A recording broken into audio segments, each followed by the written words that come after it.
So we'll continue the discussion or sharing of groups report regarding electrical standards. Any volunteer?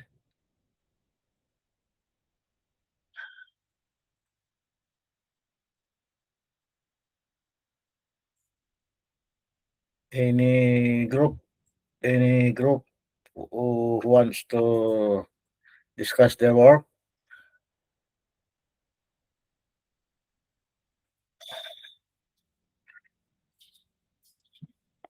Wala?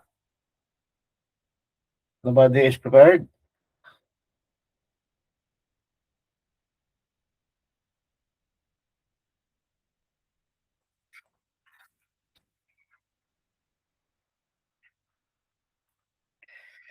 Walang grupo na nakahanda?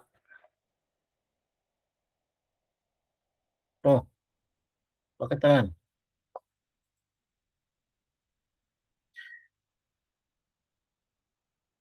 Who is the class president here? Yes po, sir. Nobody is prepared to do their discussion?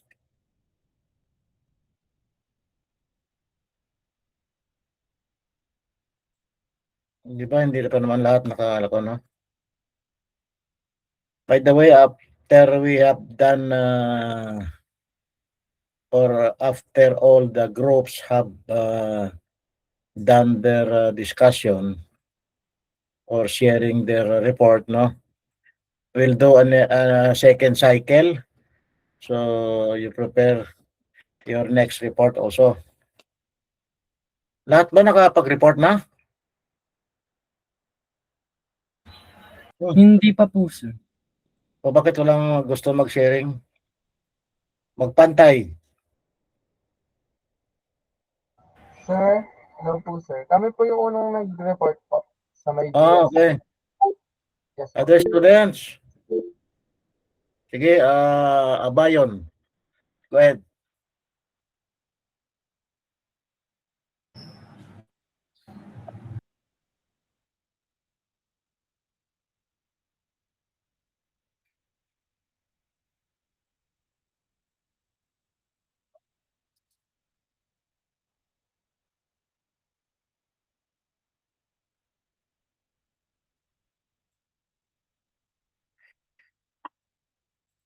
Sige. Good morning, everyone. We will be discussing Chapter 7 of the Philippine Electrical Code, which focuses on the emergency systems. So this article covers electrical systems that are designed to operate during abnormal or emergency conditions, especially when the normal power supply fails. So this system are not for everyday use, but are rather for critical life safety and building protection. So as an overview, um, emergency system ensures that essential services such as emergency lighting, fire alarm systems, exit signs, and other life safety equipment will continue to function even during power interruption. So for PEC, Article 7, Section 1, General, um, this covers the general requirements for emergency electrical system. So first, this section focuses on the installation, operation, and maintenance of emergency systems. So these are systems that automatically provide power when the normal electrical supply fails. So yung main purpose nito is to ensure safety during emergencies like power outage, fires, or accidents. So example nito is kapag may blackout sa mga mall, syempre yung mga tao sa loob nun, kailangan nila ng ilaw to safely exit the building. Kaya kailangan ang mapagana ron is yung emergency lighting ng building. One important component mentioned here is yung emergency system itself, which must automatically operate during power failure. Another component is yung transfer equipment, especially yung automatic transfer switch or yung ATS. So yung ATS na to is nagde-detect niya kapag nawalan ng main power, then automatic niyang ililipat yung supply papunta dun sa backup source like generator. Example naman nito is yung sa mga hospital. So kapag biglang nawalan ng utility power, habang may surgery, for example, automatic na ililipat ng ATS yung power papunta dun sa generator so that tuloy-tuloy pa rin yung operation ng life support equipment and yung operating room lights. So, aside from that, there are also devices that control emergency lighting such as relays and luminaires, which ensure that light turns on or go to full brightness during emergencies. Example naman nito is yung mga hallway lights sa mga hotel. Normally kasi, dinidim siya to save energy. So, during blackouts, ang gagawin ng emergency lighting dito is that automatically na isi-switch niya to full brightness yung mga ilaw para safe na maka-evacuate yung mga guests. Now, in terms of requirements naman, PEC emphasizes that emergency systems must be reliable and automatic. This means the system should work without human intervention. It also requires that systems must be regularly tested and maintained. Example, yung mga building generator, kailangan nilang tinatest monthly under actual load conditions para ma-make sure yung kaya talaga niyang supplyan yung mga emergency lights, alarms, and yung elevator during the actual outage. Important din dito yung documentation, meaning dapat recorded yung lahat ng test na ginawa and yung maintenance activities to ensure na yung system is always monitored and ready for use. In terms of capacity naman, the system must be able to supply all emergency loads at the same time. However, kung limited yung power source, PEC allows Lord prioritization. This means yung emergency loads are given the highest priority, followed by legally required standby loads and then yung mga optional loads. So kung halimbawa limited yung operation ng generator, ang unang magkakaroon ng power is yung emergency lighting and yung fire alarms. Next, yung mga ventilation systems, and then yung mga office, air conditioning, or computers, pwede na muna silang temporarily na naka-off. So, ayun. Moving on, PEC also includes several safety features. This includes separate wiring for emergency systems to prevent failure from affecting them, alarm or signal devices to indicate problems like malfunction or ground faults. Warning signs for safety awareness, and yung surge protection devices to protect the system from voltage spikes such as lightning. To give a simple example na apply to kapag nagkakaroon ng power outage sa isang building. So, ang mangyayari, automatic na magsiswitch yung ATS papunta sa generator. Then, iilaw yung mga emergency lights as well as mag-continue na gumana yung mga alarm. So, all of this happens automatically then to ensure the safe evacuation ng mga tao. Now naman, if we're going to compare this to BS 7671, yung British standard, so both standard aims to ensure safety during emergencies, but they differ in approach. So yung PEC is more detailed and rule-based siya. So it clearly tells us what equipment to use, kung anong procedures yung ipa-follow, and paano gagana yung system or paano i-maintain yung system. On the other hand naman, BS 7671 is more performance-based. Instead of focusing on specific devices, it focuses on making sure that safety services remain reliable and continue operating during dangerous conditions. Next naman is yung PEC Article 7 Section 2, which focuses on ensuring that the wiring is safe, properly identified, and protected during emergencies. So sa section naman na 'to, PEC requires all emergency circuits to be clearly and permanently marked. Ibig sabihin, lahat ng panels, ng boxes, ng transfer switches is dapat may label as part of emergency system. Like, kahit yung mga emergency receptacles, dapat may distinct color or marking sila. For example, sa mga hospital, usually red yung gamit nila, red yung mga emergency outlets para madaling ma-identify na connected sila sa backup power. Next naman, for wiring requirement, PEC states that emergency wiring must be completely independent from normal wiring. So this is implemented para kapag may fault dun sa normal system, hindi maapektuhan yung emergency system. Also required din na separated ang emergency circuits from other loads using proper panel boards or switch boards to always prioritize the emergency loads. Another important part is yung wiring design and fire protection. It is required that emergency wiring system should be installed in a way that it will be protected from fire, flooding, or physical damage. So example nito is yung mga high-rise buildings, pwede nilang ilagay ang emergency cables inside fire-related shafts or gumamit sila ng fire-resistant cables para tuloy-tuloy pa rin na gumana yung emergency lights or yung emergency system nila during fires. Pero siyempre, may certain period of time lang din yung protection nito bago siya tuluyang masunog, lalo na kung malaki or sobrang tindi ng apoy.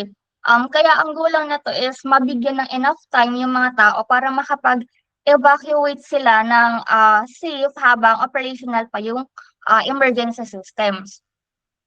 In terms of generator control wiring naman, PEC requires that the wiring connecting the generator to the transfer switch must be completely independent and continuously monitored.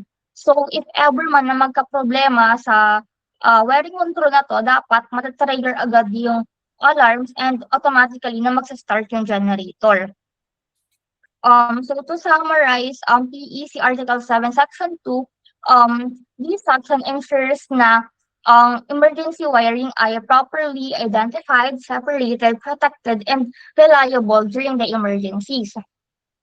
Now naman, if again, i-compare natin sa British standard, pareho lang silang nagpo-focus sa reliability ng emergency wiring during emergencies. Ang kaibahan lang ulit, PEC tells us how to install and protect emergency wiring, while yung BS 7671 naman, nagpo-focus sa more on maintaining the operation during the emergency. Next naman, Article 7, Section 3, power sources of power. First, under general requirements, PEC states that the normal power supplies when the normal power supplies fails, emergency power must be available within not more than 10 seconds. So ibig sabihin, systems like emergency lighting, alarms, and critical equipment must turn on almost immediately after the power outage. Example nito sa mga cinema during blackout, ang emergency light must activate quickly so people can safely find exits without panic. PEC also emphasizes that the type of emergency power source should depend on the building and its use. Example, sa theater, pwedeng ang kailangan lang nila is temporary emergency lighting for evacuation. While sa mga hospital naman, need nila ng long duration backup power para sa mga operating rooms and life support machines. So dito, PEC identifies several acceptable energy power sources. First is yung storage batteries. These batteries must supply power for at least 1.5 hours and have automatic charging systems. Example niyan is yung mga emergency exit signs which commonly use rechargeable batteries so they stay illuminated even during blackouts. Second type naman is yung mga generator sets. Ito naman yung mga generators na automatically nagsistart during power failure and supply electricity to emergency loads. PEC also requires enough on-site fuel for at least 2 hours of operation.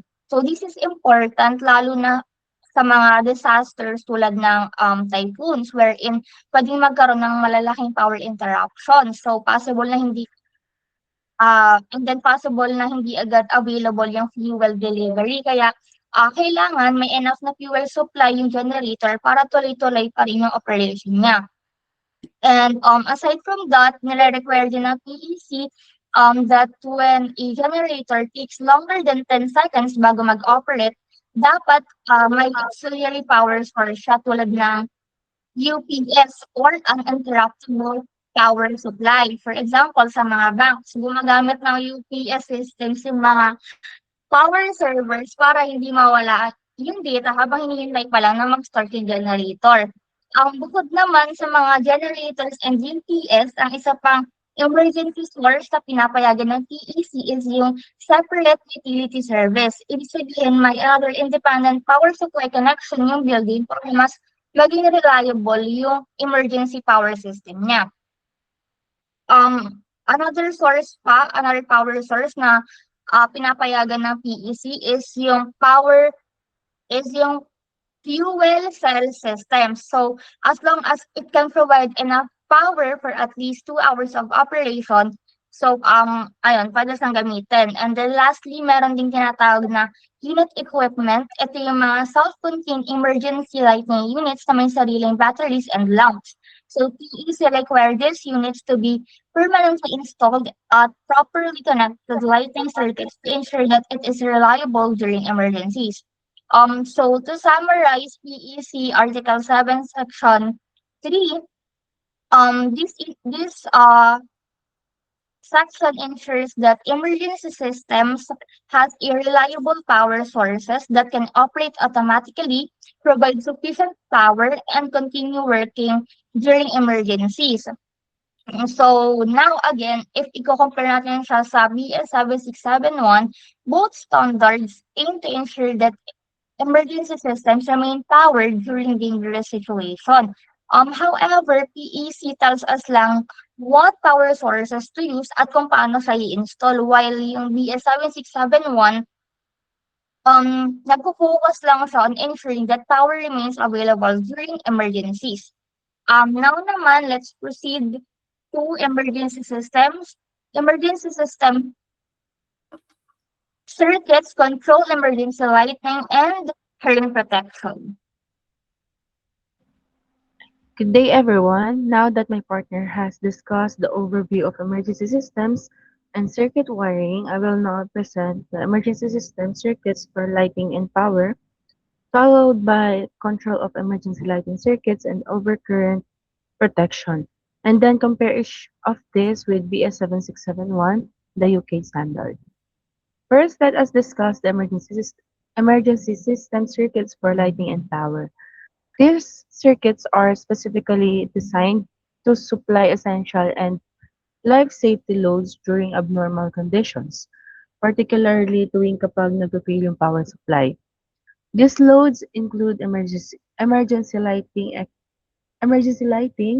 exit signs, fire detection and alarm systems, and in some cases, critical equipment such as medical devices sa mga ospital. A fundamental requirement of these circuits is that they must be independent from normal circuits.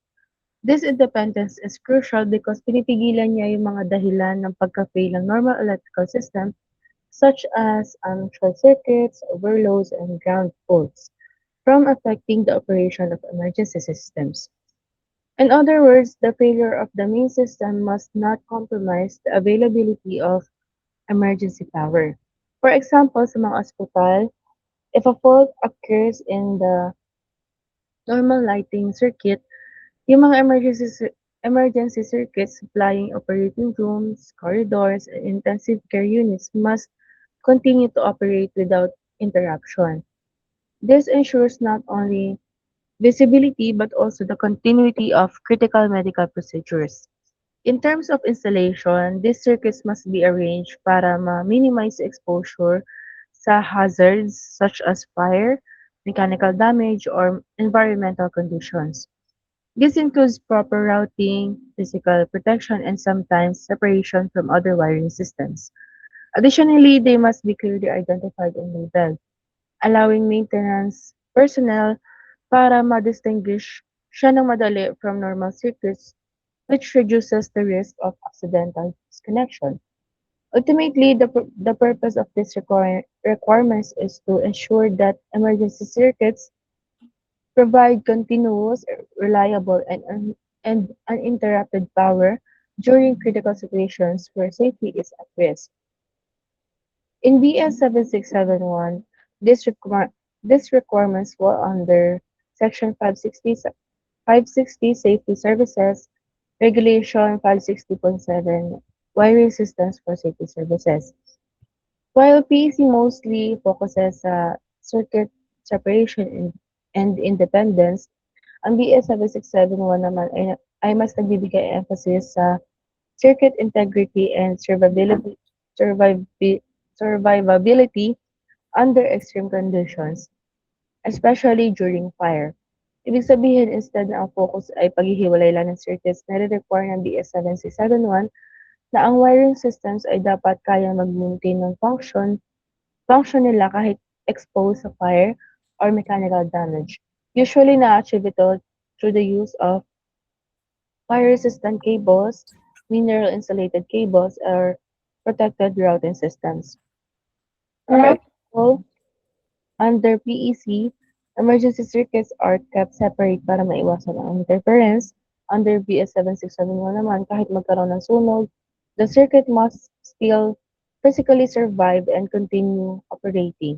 So while PEC ensures reliability through separation, BS 7671 ensures reliability to um, through resilience and durability. Next is control of emergency lighting circuits. Next slide po.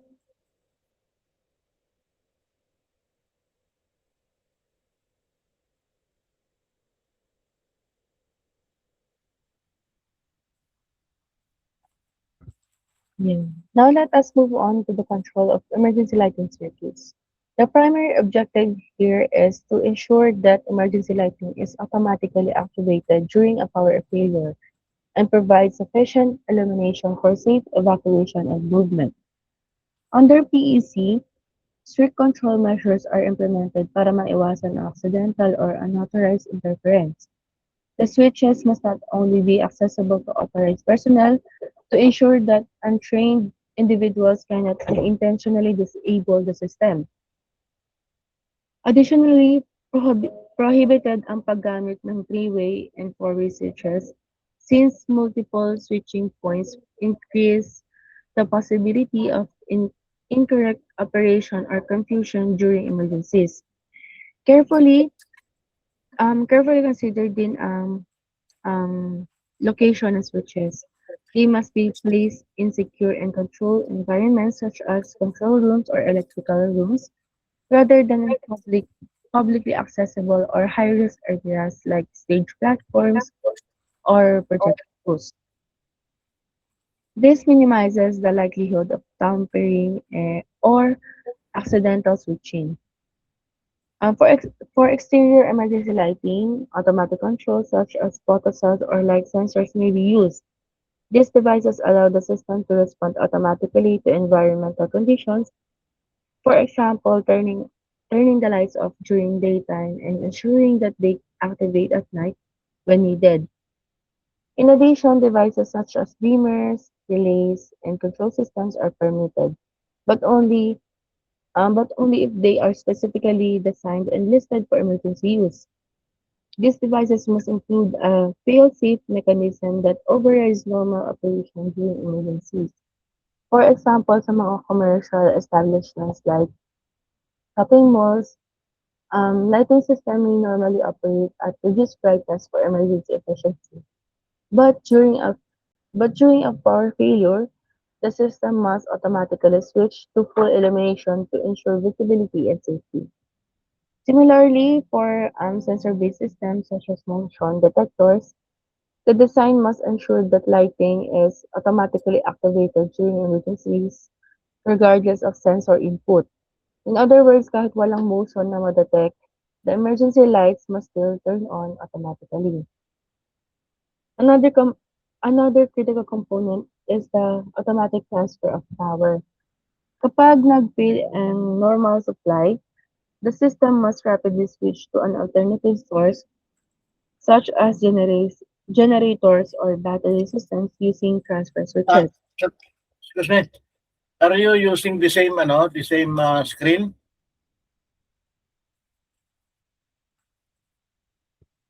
Parang iba ng binabasa mo? Ay sir, may sarili po kasi akong binabasa. Kumbaga ano lang po ito, yung sa screen is parang summary. Yung kuwan mo yung ano mo, yung audio. Sige, continue. Similarly, for sensor-based systems such as motion detectors, the design must ensure that lighting is automatically activated during emergencies, regardless of sensor input. So, kapag nag-fail ang normal supply, the system must rapidly switch to an alternative source, such as generators or battery systems using transfer switches. In BS 7671, the control requirements are addressed under Regulation 560.9 and Regulation 560.6. Unlike PEC, which provides very specific restrictions and rules, sa BS 7671 naman, follows a more performance-based approach. Hindi nito directly pinoprohibit ang specific switch types but instead, nire-require nito na the control system must not impair the operation for safety services. So in summary, PEC focuses on preventing errors through strict and specific rules, while BS 7671 focuses on more ensuring system performance through flexible and performance-based design. Next slide po. And finally, let us discuss overcurrent protection. This aspect ensures that emergency systems are protected from excessive currents caused by faults, such as short circuits or overloads, while still maintaining overall system reliability. Under PEC, protective devices such as circuit breakers and fuses must only accessible to authorized personnel, meaning sila lang yung dapat nakakapag naka-manage nung circuit breakers and fuses. PEC also requires ground fault protection together with a visual indication system. This means when a ground fault occurs, the system not only detects it but also provides an alert to main- maintenance personnel through indicators such as alarms or lights, allowing for quick and proper response. Another important requirement is selective coordination. This ensures that only the portion of the system affected by a fault is disconnected, while the rest of the system continues to operate normally. For example, if a fault occurs in one section of a building, only the specific section should lose emergency lighting, while all others are remain illuminated to support safe evacuation. Now in BS 7671, overcurrent protection is covered under Chapter 43, Regulation 434, Section 536, and Chapter 41. Sa BS 7671, gumagamit sila ng more integrated approach to protection instead of focusing on individual requirements like visual indicators. It ensures that faults are safely cleared through automatic disconnection of supply or yung ADS. Next is proper earthing and banding systems and coordinated operation of protective devices. For example, PEC requires a visual ground fault indication. Ibig sabihin nito may visible indicator, while yung BS7671 ensures that fault currents are interrupted within a safe disconnection time.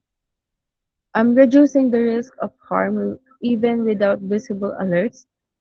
Similarly, PEC explicitly defines selective coordination, while BS7671 achieves coordination through system design and the characteristics of protective devices. Overall, PEC provides more direct and specific requirements, while BS7671, the UK standard, ensures safety through a more comprehensive, system-based, and design-oriented protection strategy. That's all po.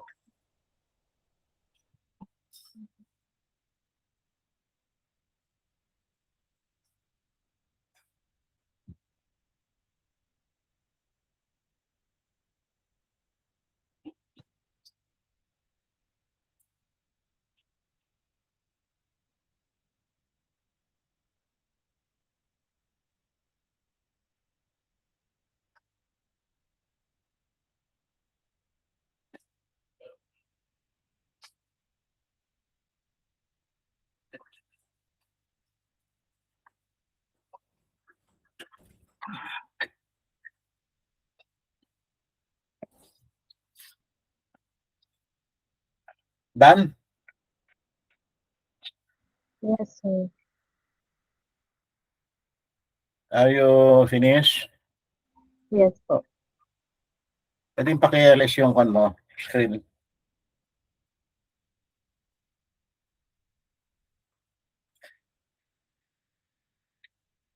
Can you remove the shared screen? Sige po, sir.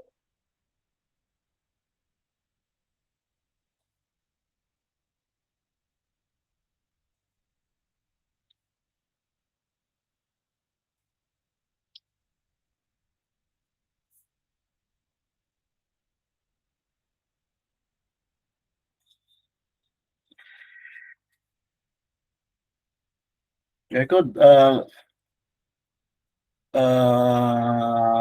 Good topic also, no? So really, we need to have this kind of because these scenarios, no?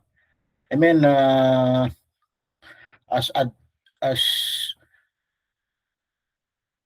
as a designer, or if you would be a designer of an electrical system, you should consider these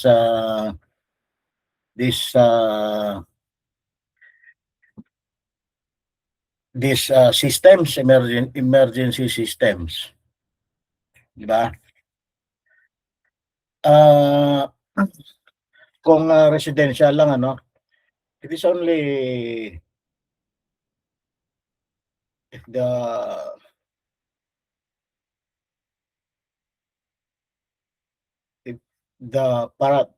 the system, kaya yung electrical installation is only about residential systems, no?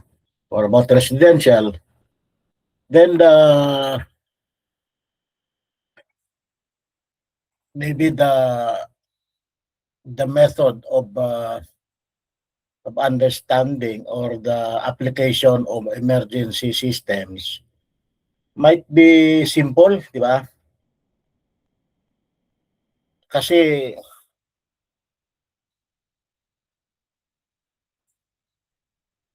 we know that for residential buildings, there's nobody who will maintain, no? Who will do the maintenance. Kasi kung if you would design an emergency system, then it might not be simple, o sabihin natin complex ang complex ang design. Kasi you you consider all the whatever events that might happen to the installation o kaya to the system, halimbawa mga hospital, no, shopping malls. So iba yung scenarios regarding the, so kung sabihin natin, iba yung analysis to be considered or factors to be considered with regards to ano, no, to sabihin natin na multi-pedestrians o kaya parang occupancy, sabihin pang maramihan ba, halimbawa mga shopping malls, okay? So kung hospital naman, mga critical loads, okay? You could imagine, halimbawa, mga condominiums. So kailangan yung design ng emergency systems should consider several factors, di ba?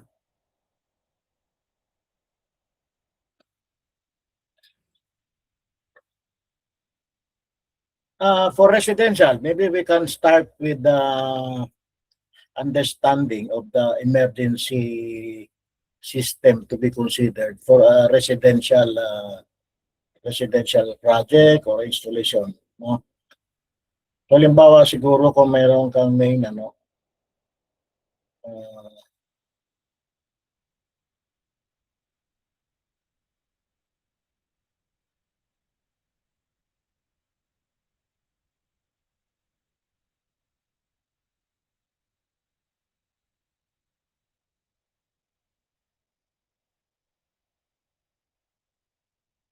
example, lighting, lighting 1, okay? CO1, CO2, okay? So, ito yung main breaker, yeah. So, kung as simple as this one, maybe the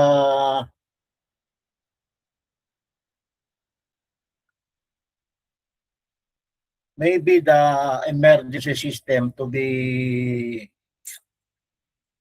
considered, no, not necessarily automatic, di ba? So maaari siguro, no, halimbawa normal power, connected to normal power, di ba?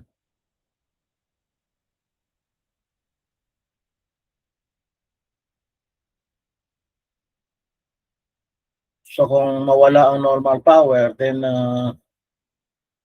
you have a standby, no? You have a standby source of power, maybe generator, di ba? O kaya no, battery, di ba?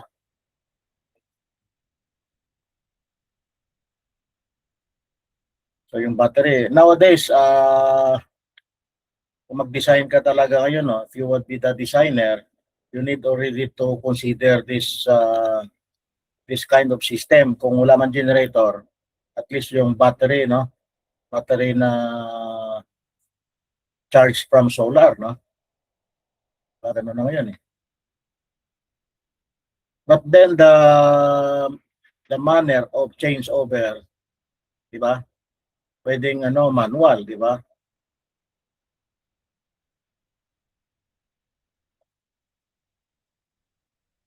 Yun nga dahil if you would design an automatic, no, or if you would install an automatic changeover switch, then somebody should do the maintenance from time to time. Otherwise,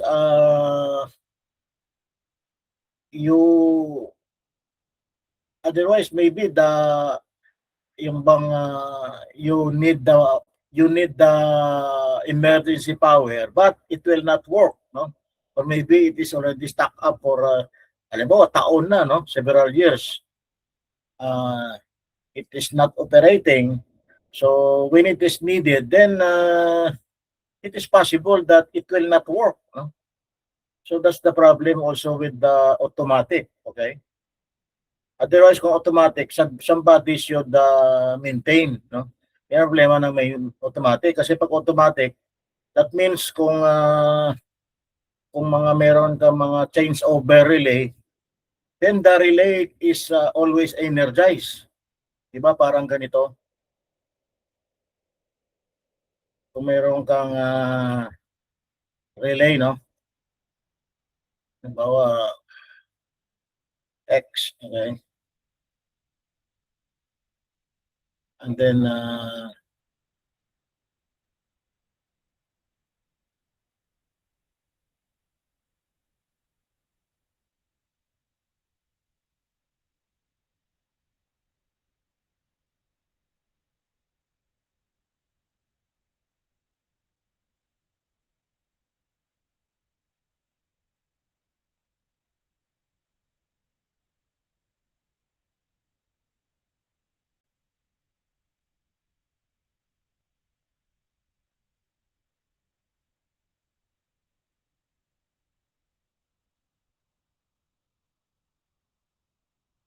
okay? So kung halimbawa line to neutral ito, yeah? So if this is the normal power, no, Meralco, halimbawa, no? So at normal operation, itong auxiliary nito, energized to, di ba? This is energized. Okay? Para ma-close na yung contact na ito, di ba? So that you have a normal power. Such that when the event that Meralco or normal power is not present, no?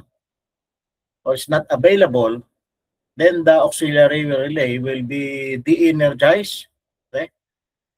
So, para makalipat ka sa kwan, ano? Sa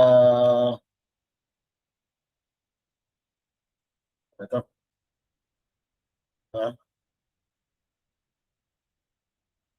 Ayan.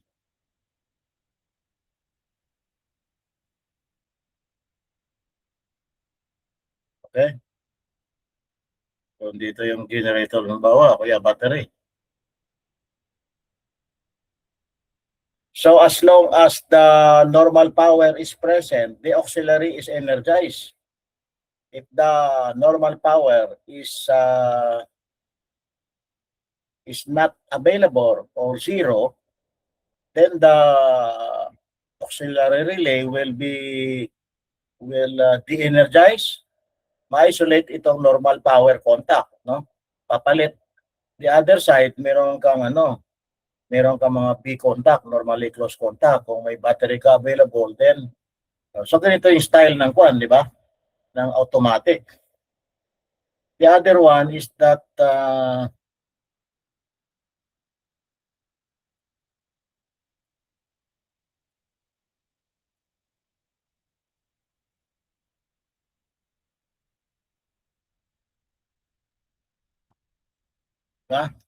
Meralco to, no? Then palagay mo na battery, okay? So kung mechanical ATS lang, no? Manual transfer switch.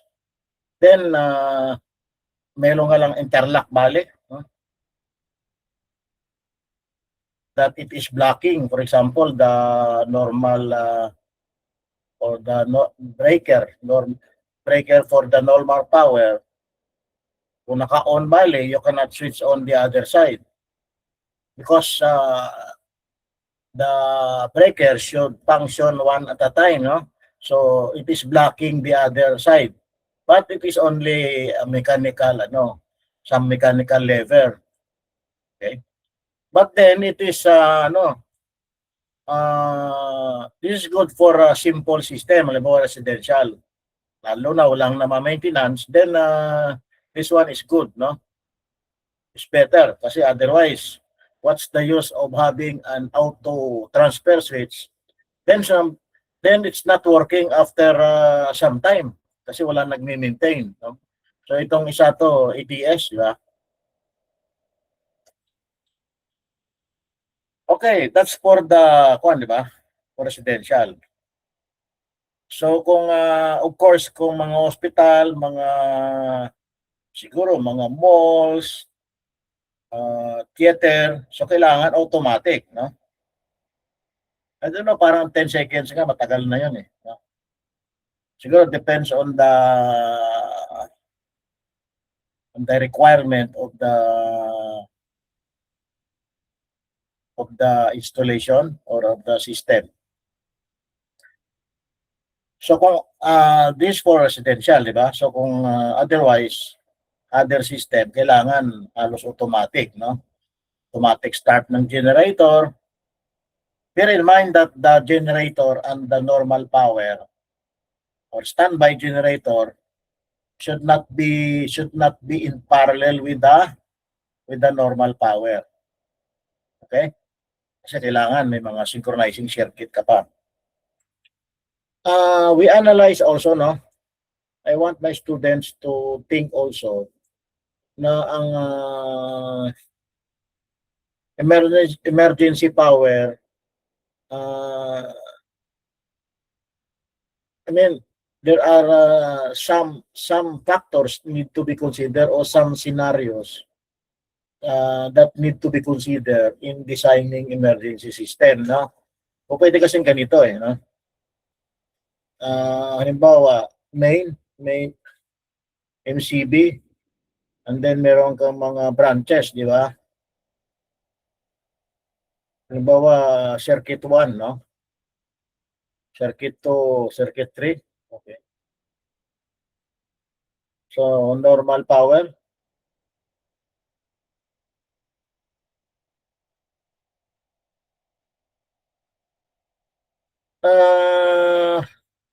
Maybe some possibilities, no?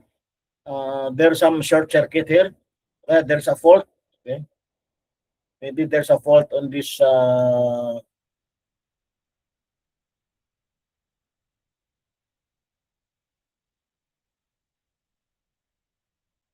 okay. There's a fault, and then for example, the main breaker trip, no? Yung main breaker na nag-trip. Or we do like this first. First, maybe we consider that normal power, there is no fault on the system. Pero ang nangyari, normal power shuts off, no? Sabihin yung ano mismo, yung utility company ang nawala, okay? So that means possible yung ano, no? Possible yung change over power, di ba? Yung ATS, okay? So this one from the generator, limbawa, is coming from the utility company, Meralco, no? So one possibility na kailangan mo ng emergency power is that yung normal power shuts off, di ba? So kailangan may papasok either battery or a generator. Okay? The other one, no? Ito bali no fault, yeah? No fault on the system, no? No fault on the system. Yeah. The other one is that halimbawa may fault dito sa circuit, no? Of course nag-trip itong breaker na ito, di ba? Fault on a circuit, di ba? Palagay natin lighting ito, no? So sa shopping mall bigla nawala lahat ng ilaw, no? So what would be the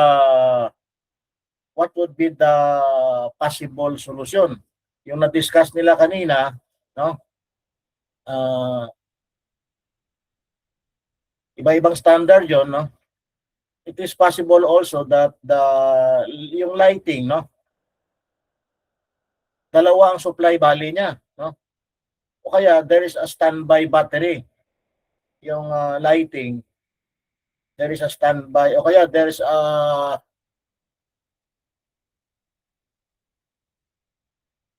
siguro in one enclosure, dalawa yung ilaw. Palagay natin ano, one for the normal power, one for the battery. Diba? May mga ganitong system na no? So, particular circuit, no? Halimbawa ilaw, then the battery system or the backup battery supply o battery cell activates, okay? Lalo na yung mga ilaw nito sa mga kuan, di ba? Mga fire exits, di ba? Oo. Ay din siguro sa mga hospital operating room. So, it's better na yung system hiwalay, no? That means kung mawala yung ilaw halimbawa sa operating room, so there should be another supply, another circuit. O kaya kasi hindi mo kuan ano, maybe we could imagine na yung lamp itself as a problem, no? Sabi nag-short yung wire ng ilaw, okay? So that means it is safe to have a system na different lamp and different supply, di ba? Maaaring ganito. Actually minsan sa mga fire exit talagang kuan sila, no? Sabihin mga fire exit, there is no normal supply. I mean, they are already wired with naka-battery na bale, di ba? Posibleng ganyan, di ba? So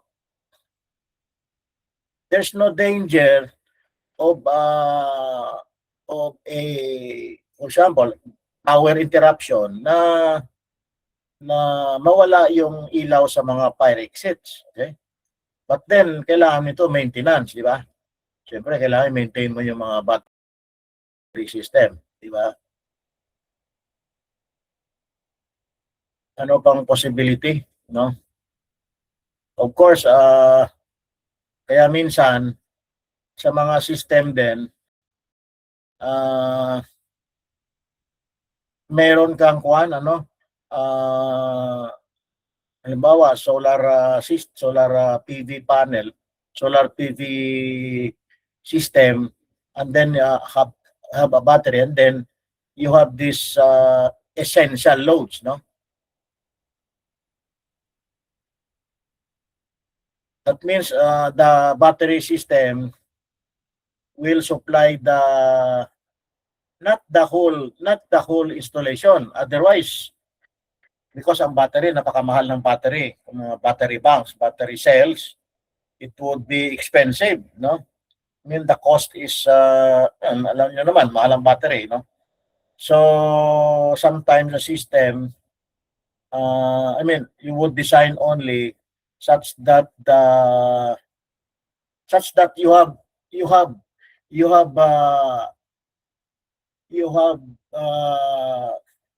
essential loads, no?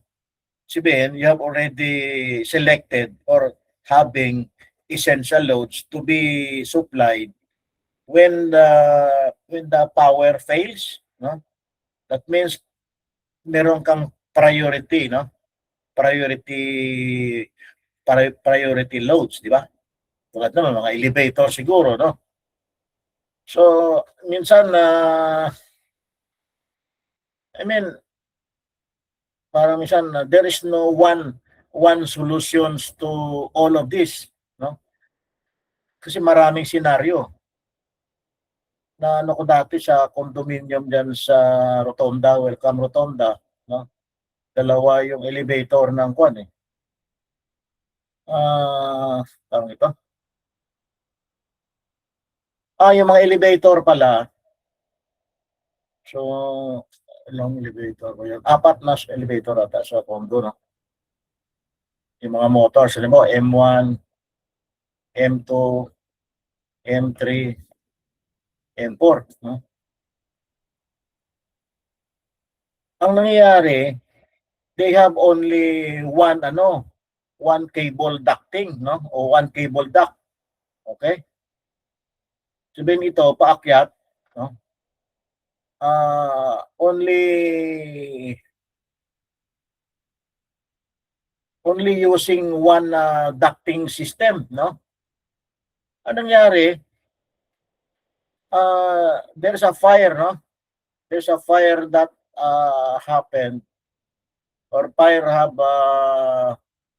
occurred on the duct itself. Siguro ibang kable nasunog doon. Ay nasunog lahat itong mga kable na ito, no? So minsan may mga ano ka doon, ano? So kailangan yung mga, if you be the designer, kailangan may mga reliability, no? You need to do some assess the reliability of the system. Marami kang elevator, isa lang naman ang dadaanan ng power, delikado, no? Pag nasunog yan, ay di wala ka na, biro mo, anong floor yung condo ko dati? 36 floor. Baka taas doon, no? Dati sa Bataan, sa Hermosa substation, no? May mga transformer, okay? Mga transformer ka, I don't know, 4 o 6. Okay? Nandito yung substation, ano? Ngayon, siyempre, of course, may mga kable yan papunta sa ano, di ba? Sa mga transformer, T1, T2, T3, T4, no? So, ang daming kable yan. Okay? Hermosa substation sa Bataan, no? Dati sakop namin yan. So, Sunday noon, sinundo ako ng driver namin, no? Shutdown yung Hermosa substation. Ang nangyari, nagkaroon ng fault yung isang transformer, no? And then, yung langis, of course, transformer are always oil filled. May mga langis ang laman. So, nabiyak yung enclosure na mga ng sabihin, yung structure ng transformer nabiyak, tapos tumalo yung kanyang langis sa sa cable trench. Okay? So, nasunog lahat ito, no? So, isang transformer lang ang nagkaroon ng problema, nadamay itong the other 3, no? Kaya shutdown yung buong Hermosa substation. Ang problema, no? So sa gitna bali na kable ang nasunog. So nagpalit kami dalawang putol, no? So dugtong ka rito sa kabilang dulo, dugtong ka rin sa kabilang dulo. So lagyan mo lahat ng wire nito. Napakahirap, no? Kaya minsan mga designer, mga engineers, no, designers should sometimes think of this, mga emergency situation, no, yung mga system kailangan you have studied it, you have think of this safety into mga emergency. Otherwise, you will defeat the purpose of having redundant na yung transformer mo. Isa lang naman ang dadaanan nila, wala rin. O kaya elevator, no? Marami kang elevator. Isa lang ang daanan ng kable magmula sa baba. Pag nasunog yung daanan, wala na lahat, no? So ganyan din sa mga designing ng di ba? Mga panel boards. But then sabi ko nga parang one solution does not maybe fill all the problem, di ba? Ito parang sa Middle East na mayroon ng they are always using this mga emergency light, exit lights, no? Separate batteries. Tapos, of course, dahil mga other than residential, pwede na yun. Dapat ATS system. Yun pa pala, no? I want to tell you also, no? Maybe you would practice someday. Karamihan dito na ATS, yung motorized, no? Yung ba, kadalawang breaker na ganyan, no? So, meron siyang kwan dito, no? Meron siyang knob, di ba? O kaya meron siyang lever, di ba? Para i-off mo bale, di ba? Ano nangyari? Yung nagsiswitch off ng breaker, ano, motor, no? Tapos may parang pinipitik na yung kwan, halimbawa, number 1, no? Number 1, i-shut off niya. Yung may motor naman na isa, number 2, i-switch on niya, no? So parang ATS pero mechanical, di ba? But this one parang sa mga Middle East, sa British standard, hindi pwedeng ganito. I don't know, baka sa Pilipinas lang yung ganyan. Marami ako nakita dito ng mga ATS, automatic nga, pero mechanical. Yung bang ang pumipitik ng knob ng circuit breaker, yung lever na ano, na ila-ila ng motor, no? Dapat talaga electrical, no? Yung drawing ko kanina, yung ganito. Yung ganito, no? Dapat ganito. Yan talaga dapat yung ATS, no? Na mayroong isang na-energize, so puro electrical. Galing ako sa Middle East, no? So, minsan may kami na set up na ATS, mechanical, pero hindi ako masyadong convinced kasi minsan nagmimintis eh. Kasi mechanical, di ba?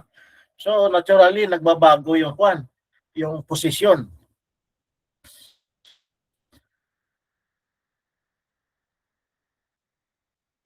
Pero mas na electric, no, sa mga medium voltage.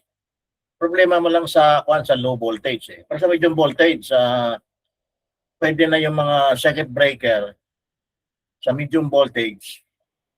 Ano, internally, no? Internally merong access para ma-switch off mo itong mga breaker na ito, no? Para magkaroon ka ng ATS. Okay? Be aware nito, baka nga walang araw you would encounter ATS pero mechanical ang operation. Okay? So, na-discuss na nila, no, ang difference ng parang hindi masyado naman magkalayo, no? The American and the British standard. Siguro yung priority minsan safety. Yung isa continuous operation.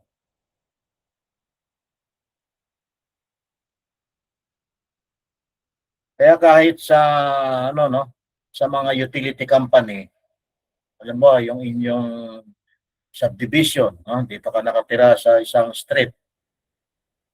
Kaya subdivision o kaya yung town, no? Kaya yung baryo.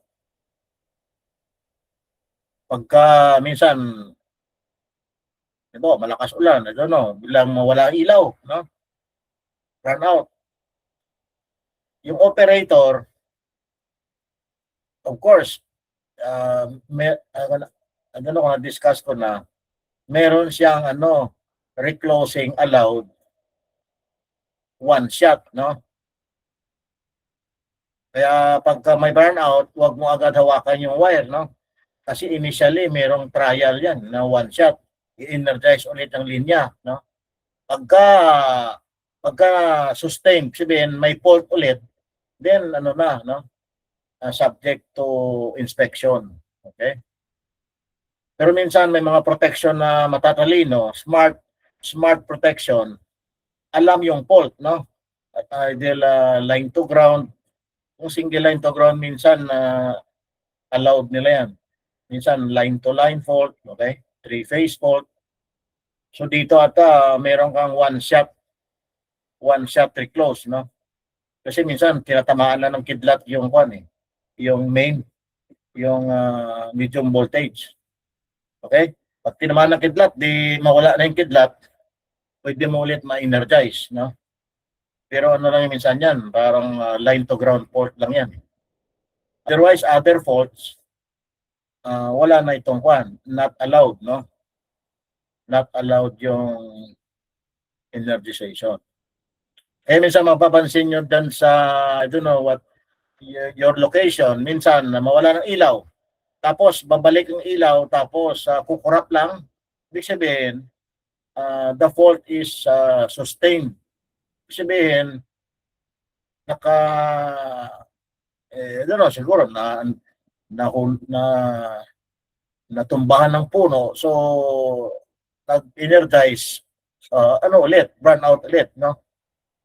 Ang kasunod nun, matagal na yung ilaw, no? I mean, the operator will not anymore decide to energize the line. Kailangan niya ipa-inspection na, no? Kasi sabihin, nag-trial na ng one shot reclose, di ba? Ganyan. Kaya sa mga substation, kaya minsan sa mga kwan, importante din ang DC. Kaya ang UPS pala, UPS, alam ko yung UPS, ang normal supply niya DC, no? Kaya lang meron kang converter, di ba? Convert mo sa AC. Inverter pala, inverter. Okay? Ano, andito yung load mo, no? Tapos yung AC mo, ano lang yon, backup, no? Baliktad, bali siya. Ganon.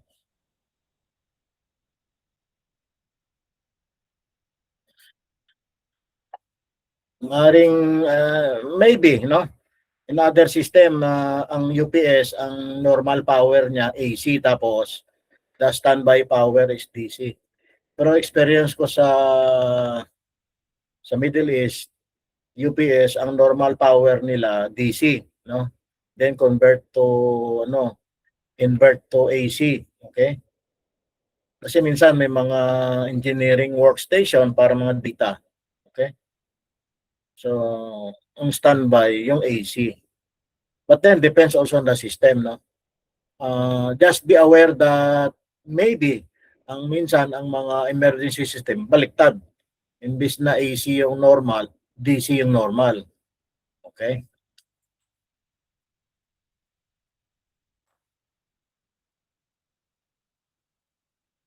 So meron pang magre-report? Another group? Isa pa, bale? By the way, Vermont, sige, you prepare your work, you prepare your report, your discussion. Ay, hindi po sir. May nag-volunteer po na group. And Okay. Dali, alisin ko lang yung aking system. Sige. Paki-mail pala yung abayon kanina, yung inyong report. Sige, we'll take a break, 10 minutes. Okay, 5 minutes to wait, no? Or to have this group prepare their work or their reporting. Sige, 5 minutes guys. Okay, 10 minutes. 7:10. 7:15. Sige.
Okay, so you may start now.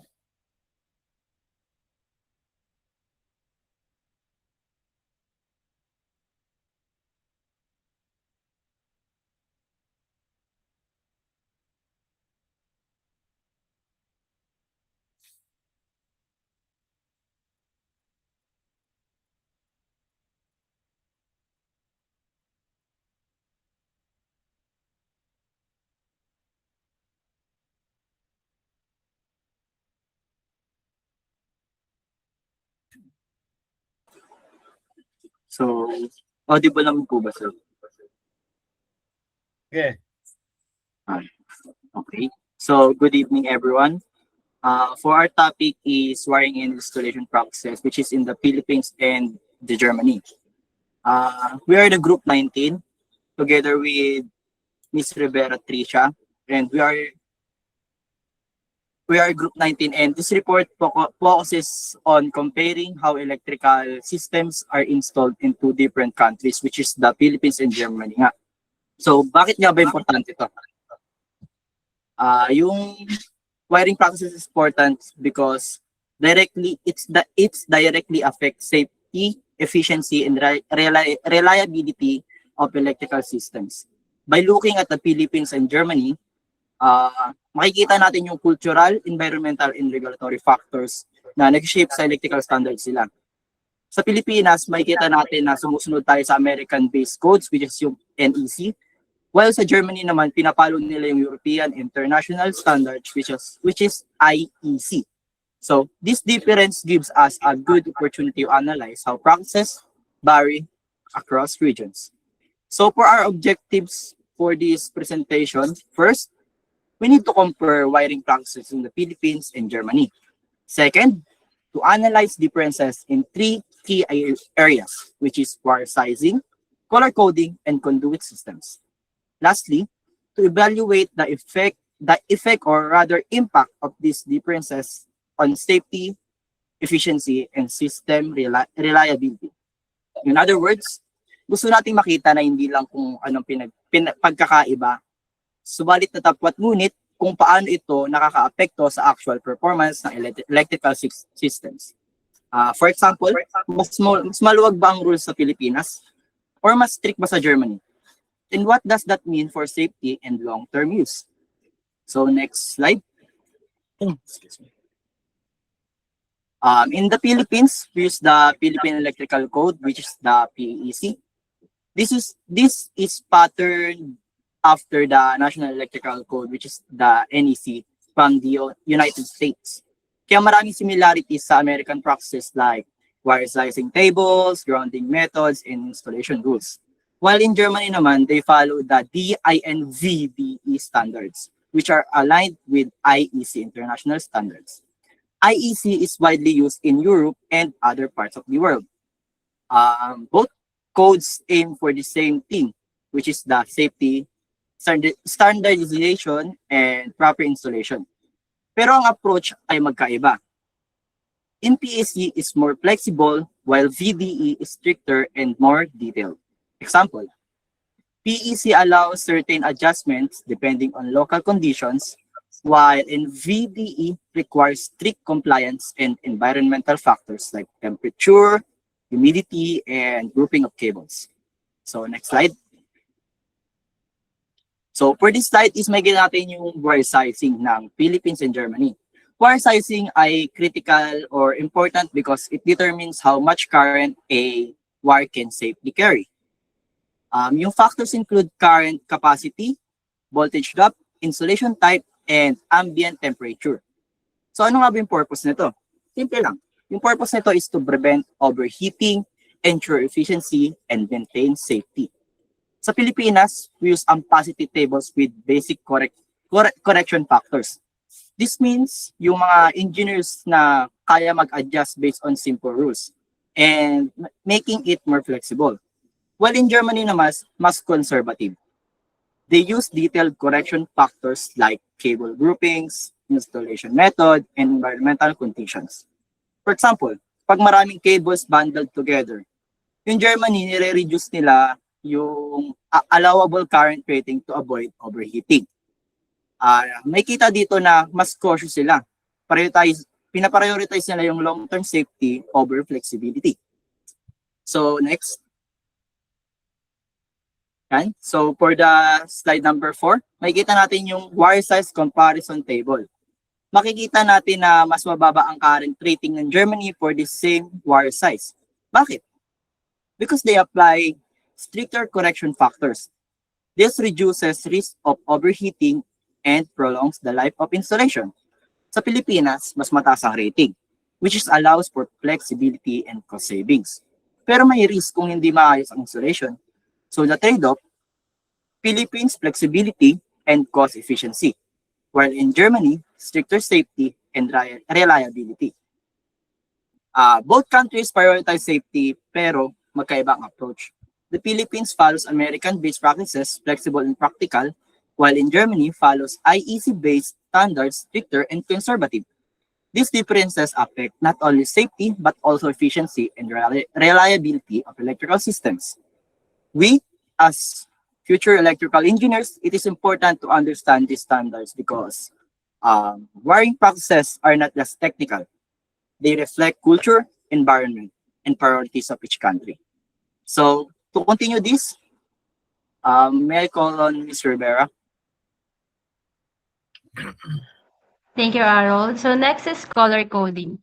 Color coding helps us identify wires easily during installation and maintenance. This is very important because one wrong connection can lead to electric shock or damage to equipment. So in simple terms, color coding helps prevent mistakes and improve safety. So in the Philippines, we commonly use black, red, and blue for line wires. Neutral is usually white or gray, and ground is green. While in Germany, the system is more standardized. Line wires are brown, black, and gray. Neutral is always blue, and ground is green with yellow stripes. So Germany follows a more uniform and consistent system.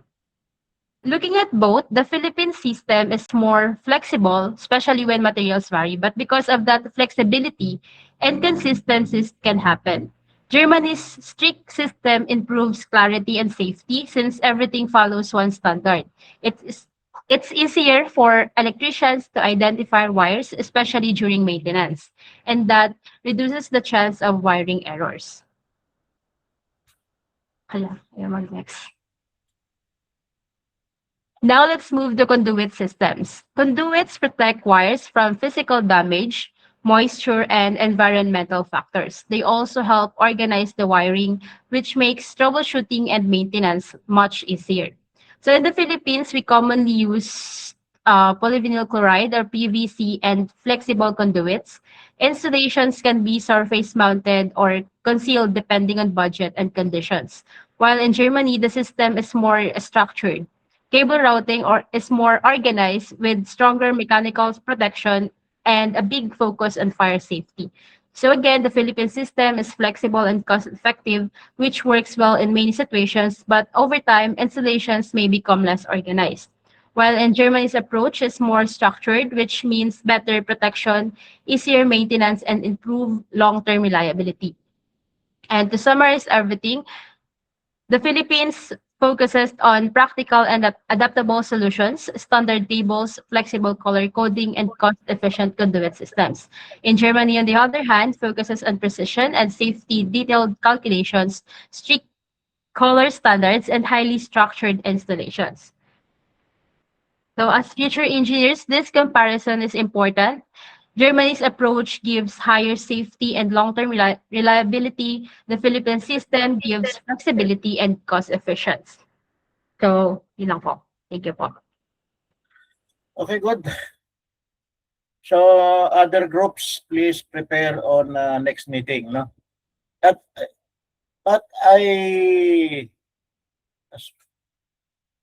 on the my other class of electrical standards, next week they are not available because I don't know, they need to attend some I don't know, preparation for the OJT.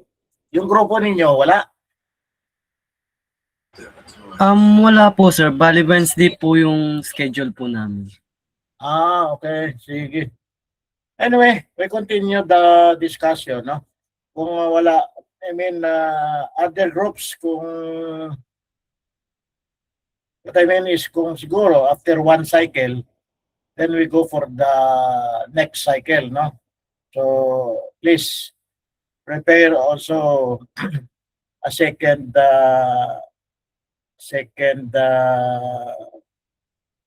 choice of electrical standards to be discussed.